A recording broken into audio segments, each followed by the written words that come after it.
पाकिस्तान मुस्लिम league Nawaz यानी PMLN के senior रहनुमा वफाकी काबीना के एक रुकन ने पस मंज़र में होने वाली बातचीत में इशारा दिया कि वज़ीर आज़म शहबाज शरीफ अगस्त के आखिर तक तकर्री पर बातचीत शुरू कर सकते हैं और मुमकिन तौर पर सितंबर के वस्त तक कोई फ़ैसला कर सकते हैं। आम तासुर यह है कि वो हतमी कॉल करने से पहले हुक्मरान इत्तेहाद में शामिल अपने इत्तेहादियों से मशवरा करेंगे। ताहम पाकिस्तान पीपल्स पार्टी के एक ज़राए ने मशवरा दिया कि पार्टी शायद इसमें शामिल नहीं होनी चाहिए क्योंकि ये फ़ैसला करना वज़ीर आज़म का इख्तियार है।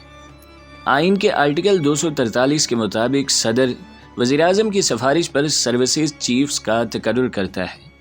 जनरल बाजवा की रिटायरमेंट के वक़्त 6 आला लेफ्टिनेंट जनरल्स, इनमें से 4 एक ही बैच में से होंगे जबकि 5वां तकरीबन पूरी लिस्ट में से सीनियर होगा। अब देखते हैं कि इनमें से आर्मी चीफ कौन बनता है और इन 6 के मुतालिक आपको इस वीडियो में हम बताएंगे। आपसे गुजारिश है कि अगर आप हमारे चैनल पर नए हैं तो वीडियो को लाइक और चैनल को ज़रूर सब्सक्राइब करें। सबसे पहले नंबर पर आते हैं जनरल आसिम मुनीर। इस वक्त जब अगले चीफ ऑफ आर्मी स्टाफ की तकर्री का फैसला किया जाएगा, lieutenant general Asim Munir list में सबसे सीनियर होंगे। चूँकि 2 4 स्टार जनरल्स की तकर्री के लिए सिफारिशात और फैसले कुछ देर पहले किए जाने हैं, इसलिए ये फैसला जनरल बाजवा को करना होगा कि आया इनका नाम यानी जनरल आसिम मुनीर का नाम शामिल किया जाना है या नहीं, और हतमी फैसला वज़ीर आज़म को करना है। वो एक बेहतरीन अफसर हैं, लेकिन इसमें शामिल तकनीकी खसूसियात की वजह से वो मावरा डार्क हाउस ही रह सकते हैं। लेफ्टिनेंट जनरल आसिम मुनीर मंगला में ऑफिसर्स ट्रेनिंग स्कूल प्रोग्राम के ज़रिए सर्विस में दाखिल हुए और फ्रंटियर फोर्स रेजिमेंट में कमीशन हासिल किया। वो इस वक्त से मौजूदा COAS के करीबी साथी रहे हैं जब से उन्होंने जनरल बाजवा के मातहत ब्रिगेडियर के तौर पर फोर्स कमांड नॉर्दर्न एरियाज़ में फ़ौजियों की कमांड की थी, जो इस वक्त कमांडर एक्स कोर 2017 के अवाइल में DG मिलिट्री इंटेलिजेंस थे। बाद अज़ां इन्हें मुकर्रर किया गया और अगले साल अक्टूबर में ISI का सरबराह बना दिया गया।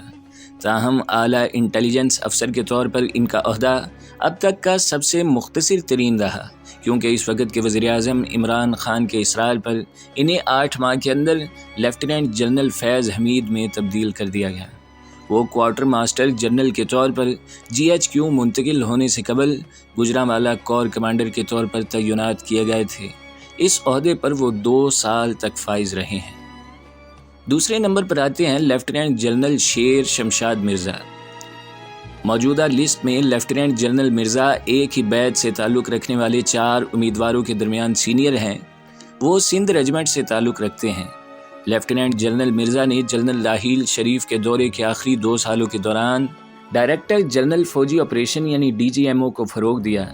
GHQ में वो इस किरदार से जनरल राहील शरीफ की बुनियादी टीम का हिस्सा थे जिसने शुमाली वज़ीरिस्तान में तहरीक तालिबान पाकिस्तान यानी TTP और दीगर अस्करियत पसंदों के ख़िलाफ़ फ़ौजी ऑपरेशन की निगरानी की। इसके अलावा वो काबिलियत के साथ साथ एक ताउन ग्रुप में मुलव्वस थे जिसने पाकिस्तान, चीन, अफ़गानिस्तान और अमेरिका में शामिल होने वाले इंट्रा अफ़गान मुज़ाकरात किए। इसके अलावा वो गिलगित बल्तिस्तान के लिए इस्लाहात पर LED कमेटी के रुकन थे। 3 सितारा की दर्जाबंदी के फ़रोग़ के बाद चीफ ऑफ आर्मी स्टाफ अमले के सरबराह मुकर्रर किए गए थे। मौसर तौर पर फ़ौज में दूसरे सबसे ज़्यादा ताकतवर शख्स बने रहे हैं। इस किरदार में वो कौमी सलामती और गैर मुल्की मामलात से मुतल्लिक अहम फ़ैसला साजी में करीबी मसरूफ़ थे।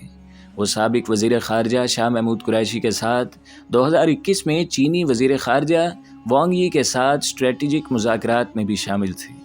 20 अक्टूबर वो कोर कमांडर रावलपिंडी के तौर पर पोस्ट किए गए थे ताकि वो ऑपरेशनल तजुर्बे को हासिल करने और सबसे ऊपर खतूत के लिए गौर करने के काबिल बन सके। नंबर 3 पर आते हैं lieutenant general Azhar Abbas. Lieutenant general Abbas मौजूदा लिस्ट में हिंदुस्तानी मामलात में सबसे ज़्यादा तजुर्बाकार हैं। फ़िलहाल वो चीफ ऑफ जनरल स्टाफ यानी CGS हैं, जो GHQ में ऑपरेशंस और इंटेलिजेंस डायरेक्टरेट दोनों की बराह रास्त निगरानी के साथ फ़ौज को मौसर तरीके से चला रहे हैं। इससे पहले उन्होंने रावलपिंडी में मुकीम लेकिन कश्मीर पर मबनी और सियासी तौर पर अहम एक्स कोर की कमांड की, जिससे ज़ाहिर होता है कि इन्हें मौजूदा आर्मी चीफ का मुकम्मल एतमाद हासिल है। کمانڈر ایکس کور کے طور پر ان کے دور میں ہی ہندوستانی اور پاکستانی فوجوں نے LOC کے ساتھ 2003 کے جنگ بندی معاہدے کا احترام کرنے پر اتفاق کیا تھا، اور یہ لیفٹیننٹ جنرل عباس کا کام تھا کہ وہ اس کی تعمیل کو یقینی بنائے۔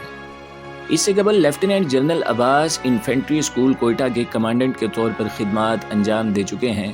وہ سابق army chief general Raheel Sharif کے پرسنل سٹاف آفیسر تھے، ایک ایسا عہدہ جس نے انہیں اعلیٰ ترین سطح پر فیصلہ سازی کے عمل کا ایک نظریہ دیا۔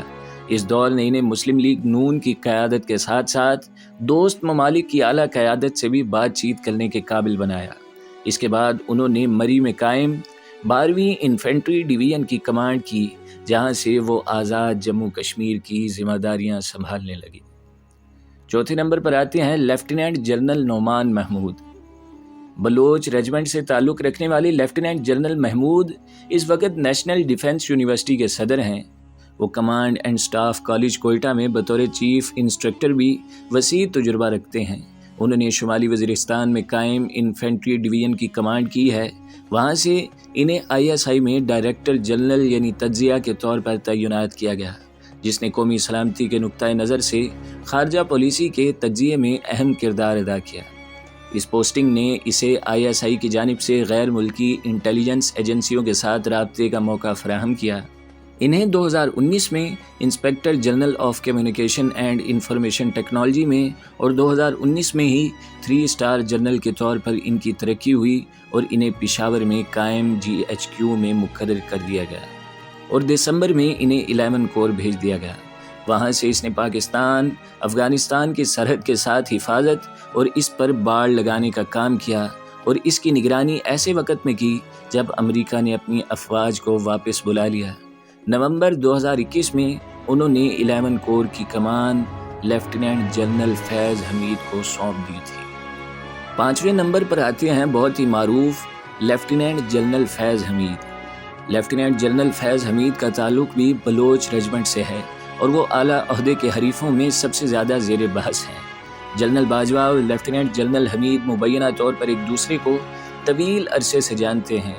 بریگیڈیئر کے طور پر لیفٹیننٹ جنرل حمید نے جنرل باجوہ کے ماتحت ایکس کور کے چیف آف سٹاف کے طور پر خدمات انجام دی، جو اس وقت کور کی کمانڈ کر رہے تھے۔ جنرل باجوہ کے بطور COS تقرری کے وقت لیفٹیننٹ جنرل حامد ایک 2 ستارہ جنرل تھے اور پنو عاقل سندھ میں انفینٹری ڈویژن کی کمانڈ کر رہے تھے۔ آرمی چیف کے طور پر ترقی کے فوراً بعد جنرل باجوہ نے انہیں ISI میں ڈائریکٹر جنرل یعنی کاؤنٹر انٹیلیجنس کے طور پر تعینات کیا، جہاں وہ نہ صرف داخلی سلامتی بلکہ سیاسی امور کے بھی ذمہ دار تھے۔ 3 اسٹار رینک پر ترقی کے بعد انہیں ابتدائی طور پر اپریل 2019 میں GHQ میں ایڈجوائنٹ جنرل مقرر کیا گیا، لیکن صرف 2 ماہ بعد ہی ایک حیران کن اقدام میں انہیں DGISI مقرر کر دیا گیا۔ اس کردار میں لیفٹیننٹ جنرل حمید روایتی خارجہ پالیسی کے مسائل اور قومی سلامتی کے چیلنجوں کو چھوڑ کر پاور سیکٹر کے IPPs کے ساتھ معاہدوں پر دوبارہ گفت و شنید، گورننس میں اصلاحات اور معیشت کی بحالی وغیرہ جیسے مختلف امور پر حکومت کی حمایت میں سرگرم تھے۔ ISI کے سربراہ کے طور پر اپنے عہدے کے آخری مرحلے میں وہ عمران خان اور COAS کے درمیان ایک تنازع کا مرکز بن گئے، کیونکہ بعد میں انہیں پشاور کور کی کمانڈ کے طور پر تعینات کرنے کا فیصلہ کیا تھا، اور سابقہ ان کو فارغ کرنے پر راضی نہیں تھے۔ بالآخر انہیں پشاور سے باہر تعینات کر دیا گیا، جہاں اس نے بہاولپور کور میں منتقل ہونے سے قبل 1 سال سے بھی کم عرصے تک خدمات انجام دی۔ کچھ سیاسی پنڈتوں کا کہنا ہے کہ گزشتہ حکومت کے دور میں ISI کے سربراہ کے طور پر ان کے کردار کی بہت زیادہ تشہیر کی وجہ سے مسلم لیگ نون کی قیادت کے لیے انہیں اگلے COS کے عہدے کے لیے غور کرنا اگر ناممکن نہیں تو بہت مشکل ہو سکتا ہے۔ 6 نمبر پر آتے ہیں لیفٹیننٹ جنرل محمد عامر۔ لیفٹیننٹ جنرل عامر کا تعلق آرٹری ریجمنٹ سے ہے، اور وہ اس وقت ایکس کور کی کمانڈ کر رہے ہیں۔ انہیں گجرانوالہ میں باجوہ کا قریبی ساتھی سمجھا جاتا ہے۔ اس سے قبل وہ GHQ میں ایڈجوائنٹ جنرل تھے۔ بطور میجر جنرل انہوں نے 2017 سے 18 تک لاہور میں تعینات 10 انفینٹری ڈویژن کی کمانڈ کی۔ انہوں نے COAS سیکریٹریٹ میں ڈائریکٹر جنرل سٹاف ڈیوٹیز کے طور پر بھی خدمات انجام دی۔ انہیں GHQ اور کمانڈ دونوں عہدوں پر کافی تجربہ حاصل ہے۔ اس سے پہلے وہ 2011 سے 13 تک اس وقت کے صدر آصف علی زرداری کے ملٹری سیکٹری بھی رہ چکے تھے۔ تو دوستو، یہ تھے وہ لیفٹیننٹ جنرلز جو آنے والے وقت میں چیف آف آرمی سٹاف کے عہدے کے مضبوط امیدوار ہیں۔